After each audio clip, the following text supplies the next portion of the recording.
Not the Footy Show. Okay, we're back. It's 2-1-3. Rob Cox over there. Warrick Nicolson here. Mate, we went onto YouTube last week and I cut the show up a little bit, all right? And I put our 6 again, 15 minutes, whatever he spent on it.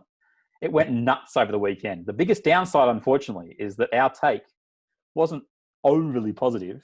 And so everyone who's seen our video over the course of the last 3 days is going, what are these two niff-nuffs on about? Because what we've seen, Cocksmith, is actually, I think, a positive. Even though our viewpoint was more around how do they police repeated infringements and the sin bin and all that kind of stuff, that's really where we dove into. The initial way that the 6 again has been handled, the one referee has been handled. What is your view, and are you still are you positive towards it, or do you think we need some tinker soldier spy? No, I like the one referee, mate. I like the one referee for a couple of reasons. Because with the 2 referee system, they were onto everything. Like the great Gus Goulding once said, you know, they don't. Sometimes the referees are like highway patrol blokes hiding behind a bush with a little radar gun and gotcha, you know. And I don't know if people want that. I don't know if people want the fans want the nitpick. You know, I think as long as it's fair for both teams and there's not the referee isn't picking on one team, I think some things can just be let go. And I don't mean to let a team cheat. I just mean there are some discretional infringements that can just be let roll for the sake of the game rolling forward. I think the 6 to go thing was fantastic. I like the way that it was implemented. We did see some sin binnings on the weekend, so that hasn't. But they weren't. They were more professional fouls than they were indiscretions in the play the ball. That was the difference in that. Yeah. You know what? I've actually come to believe after 1 week, and my book is still open on this, but I've come to believe that I think the 6 to go is actually a bigger penalty than marching someone over and saying, mate, if you don't get off him, you'll be gone next time. 6 to go, buddy. If you want to do this, I can just line up 24 tackles at your line, and you know they're going to score against you. So I think in some instances, it's better to go the 6 to go. The players don't have a chance to whinge. They can whinge on the run if they want. I like that. That was enjoyable. Yeah, and I think, I think that it's a good thing. I think Mr. Volandis or whoever came up with this particular tweak of the rules has done well so far. I think it's as long as the referees keep doing it. I don't know about the siren that they let off. It's the smoke alarm that goes off in your house. You feel and you get up and you go, is my house on fire every time you hear that little ding, ding, ding, ding, ding, ding, ding. Yeah, I couldn't figure it out what it was at first when I was at the game yesterday. And I'm like, oh, that's that bloody... That's piped through the speakers at the ground? Because you were at Campbelltown yesterday, weren't you, for Panthers and Knights for 90,000 minutes? Yes. I like how it was interpreted. I think, especially at the start of the matches, they were finger on the button and they were ready to call it. I do have some reservations still surrounding how it's applied really from the 60th minute onwards. I did notice in a few of the games, I watched most of the games pretty closely this weekend, that it got lax towards the end of games where one team was running away with it. Now, they didn't necessarily stop the team who was running away with it scoring points, but they didn't get more 6 again. I think it's something you really touched on last podcast around teams that are out of the games who's going to go, well, let's focus on next week rather than kill ourselves in the last 20. And that is a concern that it's not going to be necessarily enforced towards the end of matches. Some teams are really good at it in terms of, I think the Roosters on Friday night nailed what you have to do in regards to the play the ball, because we saw on the Thursday, hand on the ball. If you'd put hand on the ball in the Melbourne game as well, you're cactus, because the referee's watching for that. He's watching for hand on the ball. What he can't legislate as easily is numbers on top of the player. So if you're playing the ball and you've been tackled, the Roosters they were sandwiching. They were outstanding. So that way, off, slower. No one putting their hand in as much. I mean, Hargraves is still pretty good at it, but they were pretty good at just squashing the player. So it was a slower play the ball in regards to that. And what helps the Roosters is their front on contact against South was so intense that the player who was getting hit, I mean, he just wanted to get to the ground because he just got smashed.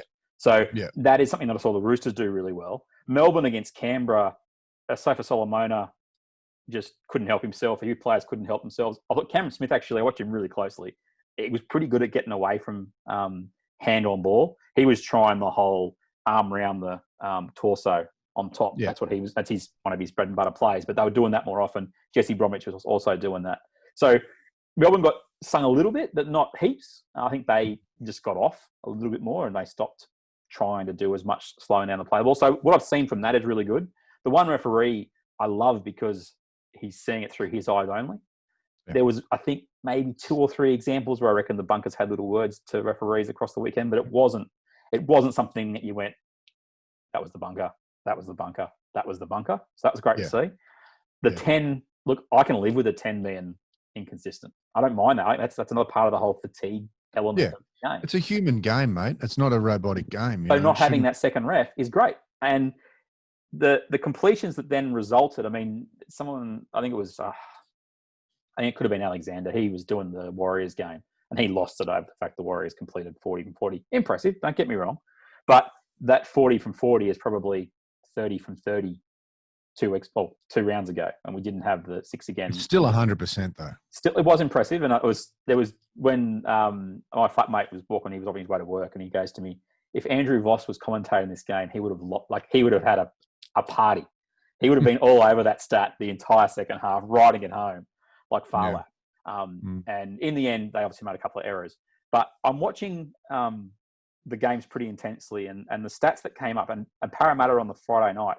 They got 2 back-to-back, I think, in one set of 6. 2 6 again restarts. Yep. So after 3 minutes, they're 3 from 3 on completions. So if I wanted to come back to that whole completions thing with being a little bit inflated, I think that's where this stat is very interesting to see how it's applied from the statisticians. Because also, if you're giving away 6 again, it's no longer a penalty against your name. Is it an error? What do they have to come up with a new stat about how they monitor this? Because I wonder if that impacts your completion percentage if it's a 6 again. Because do you know what I mean? Yeah, no, I know what you're saying. I don't know. I don't know how that stat. I don't know who it gets credited to or credited against. But I know what you're saying. You know, it can be a little bit misleading if they get to tackle 3 and they get a 6 again. That's counted as a completion of a set. That could even happen on tackle 2. I mean, theoretically, also, if you knock the ball down, you give away a penalty, it's a complete set. I get that. It's just this is so much on the run, and the one area where I think the 6 again, and it's not. I think it's actually a good thing for the defence in some respects. But I did notice Manly were good at it last night, and I saw a few other instances.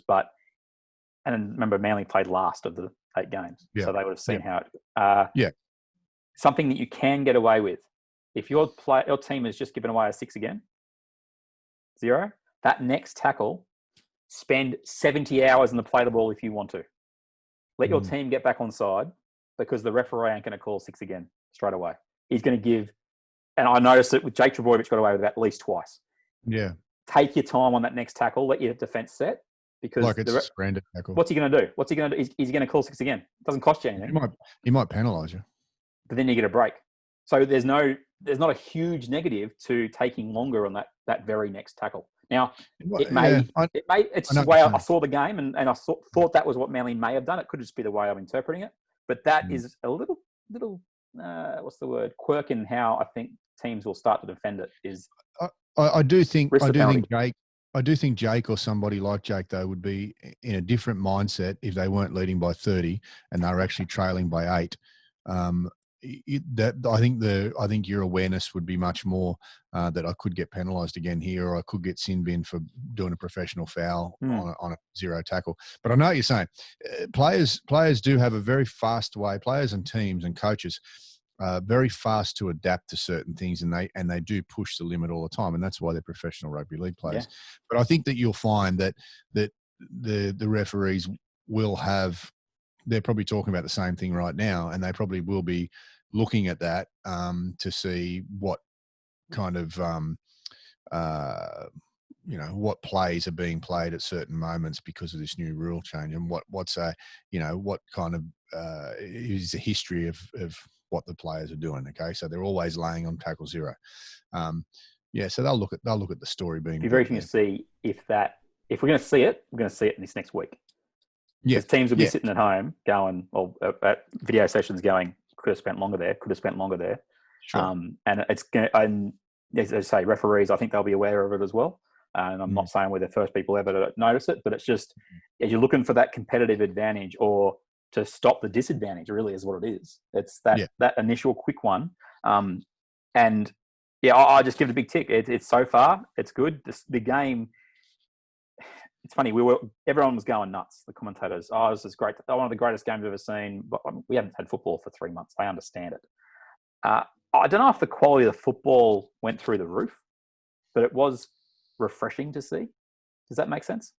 I've got an issue with the attacking football that we saw on the weekend, which we'll talk about a little bit later, but I don't think it was that great. I heard some people doing backflips about the Penrith Knights game yesterday. I don't think it was all that good, to be honest. I think the Penrith Knights game was a clear display of how dominant the two halves are in each team, and when you lose them, how dour it can be. It was hit up. I mean, if you saw the numbers of the back three for Penrith, I mean, that's how the reason Penrith didn't win that, and we'll get to them later, but the reason they didn't win that game, they were so busy trying to get up the field, they weren't trying to score points. It was, they should have won the game with about 40 minutes to go, let alone. Oh, absolutely. And they should never have let the Knights score with 3 seconds to go on the clock. And let's be honest, the Knights should have won when Bradman Best should have taken the ball himself. Not the Footy show.